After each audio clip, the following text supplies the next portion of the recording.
శ్రీమాత్రే నమః. ఆగస్టు 22న పూజ ఎలా చేసుకోవాలి, అక్షతల్ని ఏం చెయ్యాలి అని చెప్పి చాలామంది అడుగుతున్నారు. అంతేకాదు, ఈ అక్షతల్ని రోజు మేము వండుకునే బియ్యంలో వేసుకోవచ్చా, ఈ అక్షతల్ని మేము బీరువాలో దాచుకుంటాము, ఇలా ఎన్నో ప్రశ్నలు అడిగారు. మనకి రామ జన్మభూమి నుంచి వచ్చిన అక్షతల్ని ఆ ఫోటోని పూజా మందిరంలో పెట్టుకుని రోజు ఎలాగో పూజ చేస్తాం కాబట్టి ఒకసారి నమస్కారం చేసుకోవచ్చు. రాని వాళ్ళు 15వ తారీఖు వరకు ఆగితే ఖచ్చితంగా ప్రతి ఇంటికి అక్షతలని పంపిస్తారు. అప్పుడు కూడా రాకపోతే దగ్గరలో ఉన్న రామాలయం దగ్గరికి వెళ్ళి అడగండి, వాళ్ళు ఇస్తారు. జనవరి 22వ తారీఖున మనం చేయవలసిన పని ఏంటి అంటే, పొద్దున్న శ్రీరామచంద్రమూర్తికి పూజ చేయాలి. మన పూజా మందిరంలో ఎలాగూ రామ పట్టాభిషేకం ఫోటో ఉంటుంది కాబట్టి, ఒకవేళ రామ పట్టాభిషేకం ఫోటో లేకపోతే ఇప్పుడు తెచ్చుకొని పెట్టుకోండి. ఎందుకంటే ప్రతి ఇంట్లోనూ పూజా మందిరంలో రామ పట్టాభిషేకం ఫోటో ఉండాలి. పెట్టుకుని ఆ రోజున రాముల వారికి పూజ చేయాలి. మీకు రామరక్షా స్తోత్రం వస్తే రామరక్షా స్తోత్రం, లేదు అంటే రామ జయమంత్రం. రామ జయమంత్రం ఏంటి? శ్రీరామ జయ రామ జయ జయ రామ. అలాగే సుందరకాండ పారాయణం చేయటం, హనుమాన్ చాలీసా చదవడం, రాముడికి సంబంధించిన స్తోత్రాలు ఏం వచ్చినా సరే ఆ రోజు చేసుకోండి. మాకు ఏం రావు అనుకుంటే ఆ రోజు పొద్దున్నుంచి శ్రీరామ జయ రామ జయ జయ రామ అని అలా స్మరణ చేసుకుంటూ ఉండండి. రామచంద్రమూర్తికి ఆ రోజు వడపప్పు పానకము నివేదనగా సమర్పించండి. ఆ రోజు 11 గంటల నుంచి 11 గంటల 28 నిమిషాల మధ్యలో అందరూ పూజా మందిరం దగ్గర కూర్చుని రామజయమంత్రాన్ని చేయమని చెప్పారు. ఆ రోజు సాయంత్రం 5 దీపాలని వెలిగించమని చెప్పారనమాట. ఎందుకంటే అప్పటి సూర్యవంశం వాళ్ళు ఇప్పటికీ కూడా రామ మందిరం నిర్మాణం అయితే గాని మేము తలపాగా పెట్టుకోము, అలాగే కాళ్ళకి చెప్పులు వేసుకోము అని చెప్పి వాళ్ళు నిర్ణయం తీసుకున్నారు. ఎప్పుడైతే రామ మందిర నిర్మాణం అయ్యిందో అప్పటి నుంచే వాళ్ళు మళ్ళీ తలపాగా పెట్టుకోవాలి అని చెప్పి అనుకున్నారు. అలాగే రామ ప్రాణ ప్రతిష్ఠ జరిగిన రోజున సాయంత్రం 5 దీపాలు వెలిగించాలి అని చెప్పి అనుకున్నారనమాట. అంటే ఆ రోజు దీపావళి పండుగ చేసుకోవాలి అని అనుకున్నారు. దీపావళి పండుగ రోజు మనం ఏం చేస్తాం? ఒక దీపం తులసి కోట దగ్గర పెడతాం, 2 దీపాలు పూజా మందిరంలో పెడతాం, 2 దీపాలు గుమ్మం ముందు పెట్టుకుంటాం కదా. అలాగే రామ ప్రాణ ప్రతిష్ఠ అయిన రోజు సాయంత్రం కూడా చక్కగా స్నానం చేసి మనం ఇదే విధంగా ఈ 5 దీపాలని వెలిగించాలి. అయితే చాలామంది నన్ను అడుగుతున్న విషయం ఏంటి అంటే, రాముడి నుంచి వచ్చిన అక్షతలు కదండి, మేము వీటిని బీరువాలో పెట్టుకుని దాచుకుంటాము అని చెప్పి అడుగుతున్నారు. బీరువాలో పెట్టుకుని అక్షతలు ఎందుకు దాచుకుంటారు అని చెప్పి అడిగితే, లక్ష్మీదేవి నిలిచి ఉంటుంది, రాముడి ప్రసాదం కదా అని చెప్పి అన్నారు. రాముడి ప్రసాదం అని చెప్పి భక్తి ఉండడం చాలా అద్భుతమైన విషయమే, నేనేం కాదు అని చెప్పటం లేదు. కానీ అలా బీరువాలు ఆ అక్షతల్ని పెడితే అవి పుచ్చిపోయి పాడైపోతాయి. కాబట్టి ఆ పని చేయకండి. లక్ష్మీదేవి మన ఇంట్లో ఉండాలి అంటే రాముడిలా బ్రతకటం నేర్చుకోవాలి. ప్రతిరోజు మన దేవీ దేవతలను గుర్తుపెట్టుకుని వాళ్ళు మనకి ఈ జీవితం ఇచ్చినందుకు కృతజ్ఞతగా నిత్య దీపారాధన చేసుకోవాలి, ఒక నమస్కారం పెట్టుకోవాలి.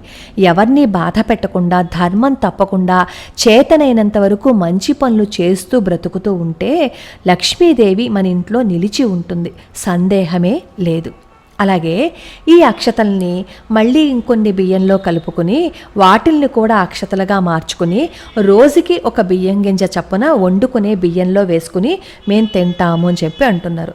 భక్తి అయితే చాలా బాగుంది, కానీ అక్షతల్ని తల మీద వేసుకుంటారు తప్ప వండుకొని తినరు, అది ముందు గమనించండి. రోజుకి ఒక బియ్యం వండుకునే అన్నంలో వేసుకుని తింటే పుణ్యం రాదు. రోజు మనం అన్నం వండేటప్పుడు శుచిగా శుభ్రంగా స్నానం చేసి వండి ఆ వండిన ఆహార పదార్థాలని రామచంద్రమూర్తికి నివేదనగా సమర్పించి అప్పుడు మనం తినే ముందు ఒక పిడికెడు ముద్దని బయట ఏదైనా ప్రాణులకి పెట్టాము అనుకోండి, అప్పుడు వస్తుంది పుణ్యం. అంతే తప్ప ఆ బియ్యపు గింజను తీసుకుని మనం తినే అన్నంలో వేసుకుని తింటే పుణ్యం రాదు. ఇకపోతే ఈ అక్షతలు ఫోటోల్ని ఈ పూజా మందిరంలో పెట్టుకుని వాటికి పసుపు కుంకాలు పెట్టి ఈ అక్షతలకి కూడా ధూపదీప నైవేద్యాలు సమర్పించాలా, నిత్యం దీపారాధన చెయ్యాలా అని చెప్పి అడుగుతున్నారు.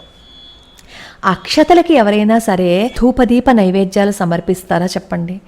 రాముడు ఎదురుగుండా కనపడుతుంటే, ఎదురుగుండా మనకి రామ పట్టాభిషేకం ఫోటో కనిపిస్తుంటే, పూజా మందిరంలో ఎలాగో దీపారాధన చేస్తాం కాబట్టి, రామచంద్రమూర్తికి పూజ చేస్తాం కాబట్టి, ఇంకా అక్షతలకి పూజ చేయటం ఏంటో నాకైతే అర్థం కాలేదు.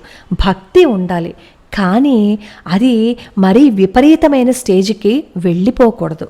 అలాగే మళ్ళీ ఆ అక్షతల్ని వేరే కొంచెం బియ్యంలో కలిపి వాటి చుట్టూతా దీపాలు పెట్టి మళ్ళీ తమలపాకులు పెట్టి ఏంటేంటో పూజ చేస్తున్నారు. దయచేసి మనకి భక్తి ఉండడం చాలా ప్రధానం, కానీ ఈ వింత పోకడలకి ఇలాంటి ప్రచారాలకి దయచేసి వెళ్ళొద్దు. ఆ రామమందిరం ఫోటోను చూసినప్పుడు కానీ, ఆ అక్షతలను చూసినప్పుడు కానీ గుర్తుకు రావాల్సిందేంటి? ఎంతమంది కరసేవకులు బలిదానం అయిపోయారు, ఎంతమంది ప్రాణాలు కోల్పోతే మనకి ఈరోజు రామమందిర నిర్మాణం జరిగింది అనేది గుర్తుకు రావాలి. మళ్ళీ మనల్ని పరిపాలిస్తున్నాడు, రామరాజ్యం ఎలా ఉందో మనం కూడా రాముడి బిడ్డల్లా బ్రతకాలి అనేది గుర్తుకు రావాలి. వీలైనంత వరకు ధర్మాన్ని పాటిస్తూ ఆడిన మాట తప్పకుండా చక్కగా నీతిగా నియమంగా బ్రతకటం గుర్తుకు రావాలి. మన పిల్లలకి నిత్యం మన రామాయణ భాగవతాలు చెప్పాలి అనేది గుర్తుకు రావాలి. తండ్రి మాటని గౌరవించాలి అనేది గుర్తుకు రావాలి. తల్లిని ఎప్పుడూ తిట్టకూడదు అనే విషయాన్ని మనకి గుర్తుకు రావాలి. వీలైనంత సాత్వికంగా ఉంటూ సాత్వికంగా జీవితాన్ని గడపటం మనకి గుర్తుకు రావాలి. రాముణ్ణి, రామ మందిరాన్ని, రామ అక్షతలను చూస్తే ఇవి గుర్తుకు వచ్చినప్పుడే రాముడి అనుగ్రహం ఉంటుంది తప్ప ఆ అక్షతలని వండుకునే అన్నంలో వేసుకుంటేనో, లేదు అంటే బీరువాలో పెడితేనో, లేదు అంటే ఇంకేదైనా చేస్తేనో పుణ్యం దయచేసి వస్తుంది అనుకోవటం మాత్రం మూర్ఖత్వమే. జనవరి 22న ఒక మంచి నిర్ణయం తీసుకోండి. ఈ రోజు నుంచి వీలైనంత వరకు మేము ధర్మాన్ని తప్పకుండా ప్రవర్తిస్తాం, నీతిగా నియమంగా ఉంటాం, రామచంద్రమూర్తిని ఆదర్శంగా తీసుకుంటాం, సుందరకాండలో రోజు ఒక శ్లోకాన్ని చదువుతాం, మా పిల్లలకి నేర్పిస్తాం, రామచంద్రమూర్తి మాకు ఆదర్శం అని చెప్పి నిర్ణయం తీసుకుని ప్రతి నిత్యం శ్రీరామ జయ రామ జయ జయ రామ అనే మంత్రాన్ని మేము చదువుకుంటామని చెప్పి నిర్ణయం తీసుకుంటాం. చూసారా, అది ముఖ్యంగా మనం చేయవలసిన పని. దయచేసి బీరువాలో పెట్టడాలు, అలాగే ఈ అక్షంతలకి నైవేద్యాలు సమర్పించటాలు, అలానే ఇవి తీసుకెళ్ళి వండుకునే అన్నంలో వేసుకోవటాలు, ఇలాంటి పనులు చెయ్యొద్దు. మనం ఏం చెయ్యాలో తెలుసుకుంటే అప్పుడు రాముడి అనుగ్రహానికి పాత్రలవుతాం తప్ప ఇలా మూర్ఖత్వంలోకి వెళ్తే ఎప్పటికీ భగవంతుడి అనుగ్రహం మనకి రాదు అనే విషయాన్ని గుర్తుపెట్టుకోండి. మనం కూడా కొంచెం ఆలోచించడం నేర్చుకోవాలి.